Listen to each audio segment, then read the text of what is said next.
Šis dāvanas ir sapakojusi Elīna.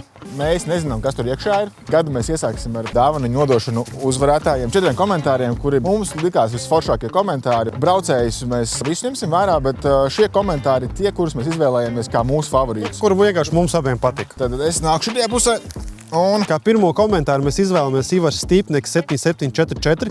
Gribētu dzirdēt Gvido Elkšņa stāstu, kāpēc nozuda no drifta skatuves un kas notika iekš HGK. Nākamais komentārs Adrena Lize.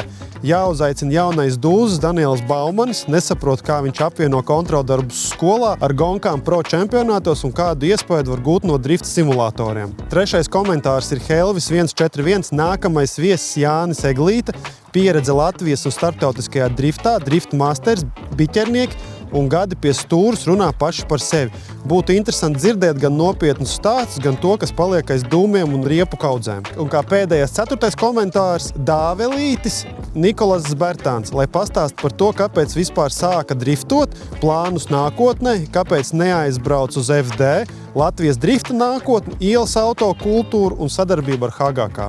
Zem iepriekšējā video, kur ir izvēlētie komentāri, mēs sastāsim mūsu komentāru ar uzvarētājiem un uzvarētājiem lūgumu sazināties ar mums Instagramā, jo YouTube'ā mēs nevaram, diemžēl. Un mēs pārbaudīsim, vai tie esat jūs un ja nogādāsim dāvanas līdz jums.